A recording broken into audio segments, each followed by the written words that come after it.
Bacaan dari kitab kedua Raja-Raja. Naanam, panglima Raja Aram, adalah seorang terpandang di hadapan tuannya dan sangat disayangi. Sebab oleh dia, Tuhan telah memberikan kemenangan kepada orang Aram. Tetapi pahlawan tentara itu sakit kusta. Sekali peristiwa, orang Aram pernah keluar bergerombol dan membawa tertawan seorang anak perempuan dari negeri Israel. Anak itu menjadi pelayan pada istri Naaman. Berkatalah gadis itu kepada nyonyanya, "Sekiranya tuanku menghadap nabi yang di Samaria itu, tentulah nabi itu akan menyembuhkan dia dari penyakitnya." Lalu pergilah Naaman memberitahukan kepada tuannya, katanya, "Begini-beginilah dikatakan oleh gadis yang dari negeri Israel itu." Maka jawab Raja Aram, "Baik, pergilah dan aku akan mengirim surat kepada Raja Israel." Lalu berangkatlah Naaman. Sebagai persembahan, ia membawa 10 talenta perak, 6.000 shekel emas, dan 10 potong pakaian.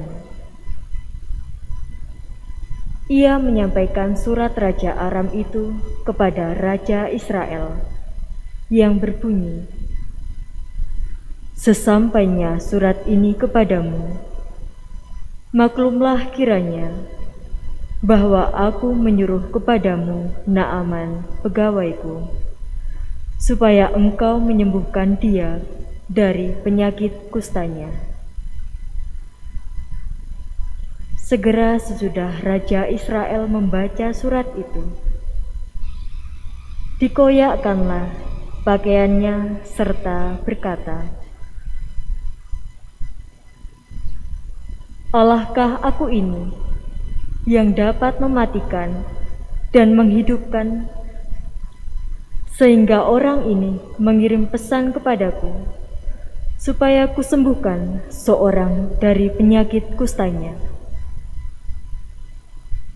Sesungguhnya, perhatikanlah dan lihatlah, ia mencari gara-gara terhadap aku."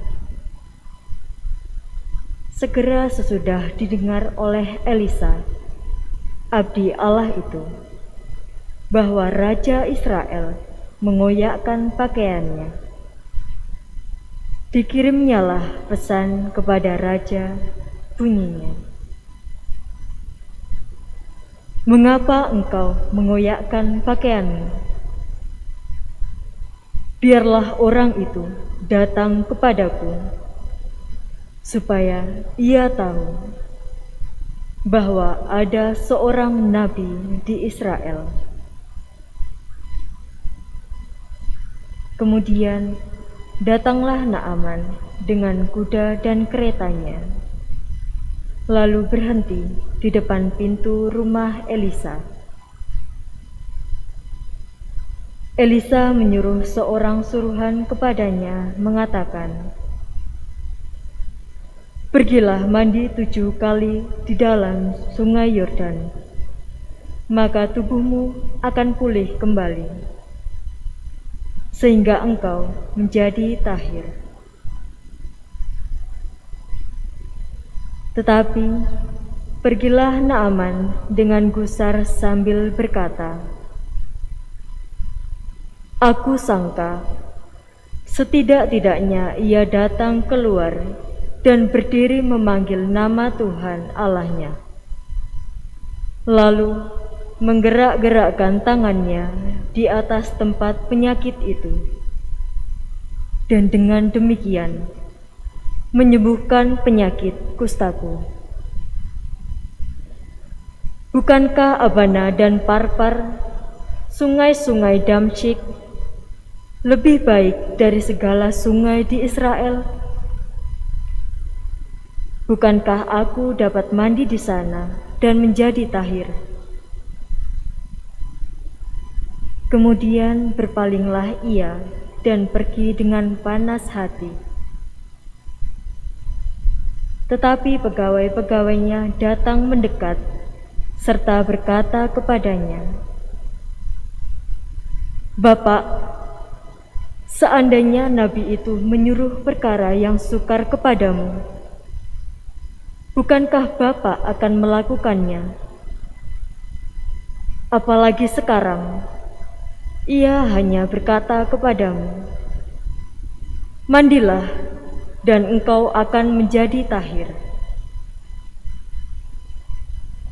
Maka turunlah Naaman membenamkan dirinya 7 kali dalam sungai Yordan, sesuai dengan perkataan abdi Allah itu.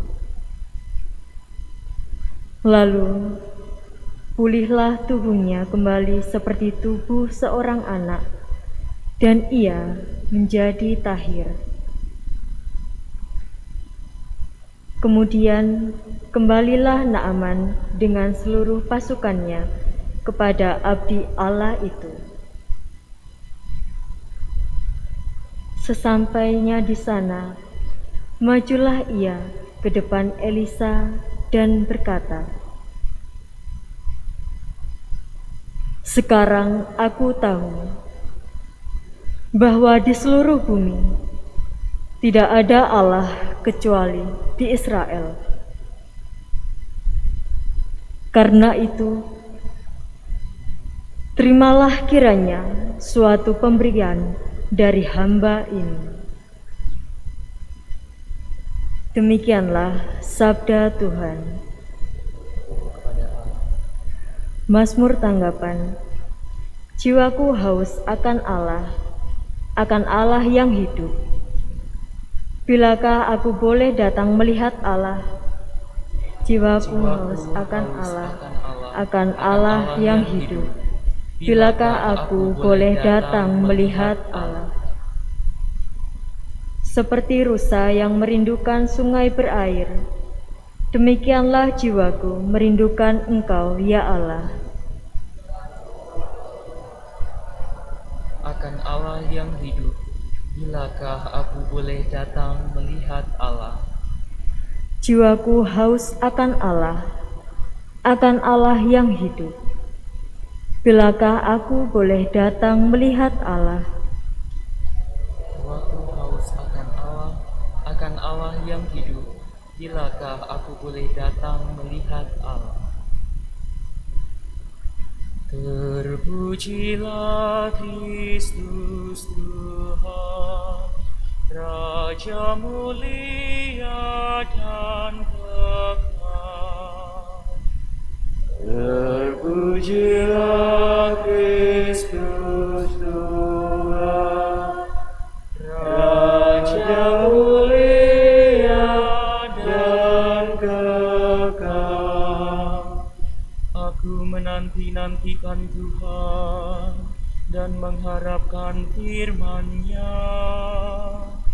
Sebab pada Tuhan ada kasih setia, dan Ia banyak kali mengadakan pembebasan. Terpujilah Kristus Tuhan, Raja mulia dan kekal. Tuhan bersamamu Dan bersama rohmu. Inilah Injil suci menurut Lukas. Dimuliakanlah Tuhan. Ketika Yesus datang ke Nazaret, Ia berkata kepada umat di rumah ibadat, "Aku berkata kepadamu, sesungguhnya tidak ada nabi yang dihargai di tempat asalnya. Tetapi aku berkata kepadamu, dan kataku ini benar. Pada zaman Elia terdapat banyak janda di Israel.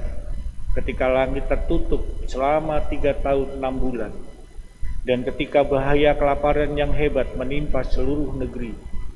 Tetapi Elia diutus bukan kepada salah seorang dari mereka, melainkan kepada seorang janda di Sarfat di tanah Sidon.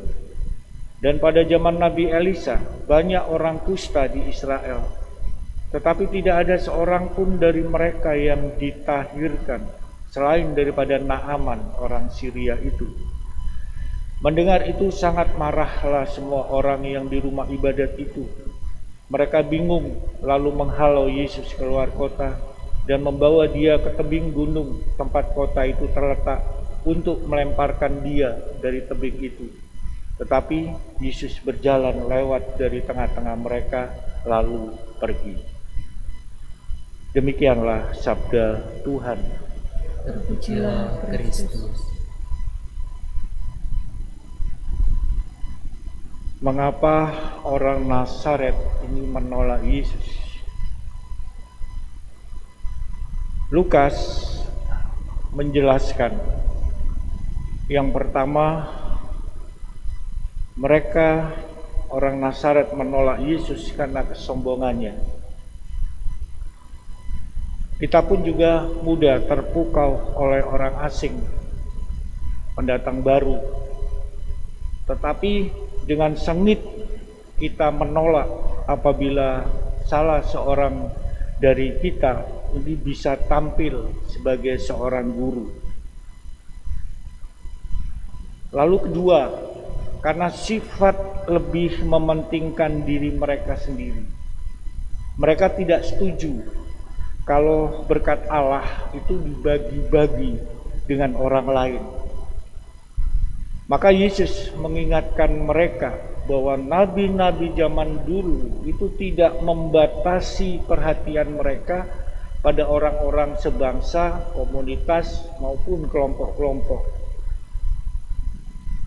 Saudara-saudari yang dikasihi Tuhan, perkara etnis dan subetnis ini hidup subur dalam masyarakat, tidak terkecuali di kalangan umat beragama. Maka hari ini Yesus mengajak kita untuk memiliki kehidupan keberagamaan lebih baik. Ketika kita berani melewati batas-batas kehidupan etnis dan subetnis dan memberi perhatian kepada orang lain. Kita pun juga sering menolak Yesus karena kita sombong, karena kita terpaku pada kemanusiaan Yesus, serta tidak berani mengakui Yesus di hadapan umum. Juga karena malu, karena takut jabatan kita hilang, serta tidak mau identitas kita sebagai pengikut Kristus diketahui oleh banyak orang.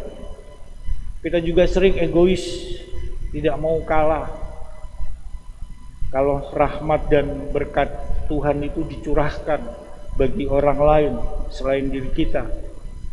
Saudara-saudari yang terkasih, inilah kesempatan bagi kita pada masa Prapaskah ini untuk memperbaiki diri dan bertobat.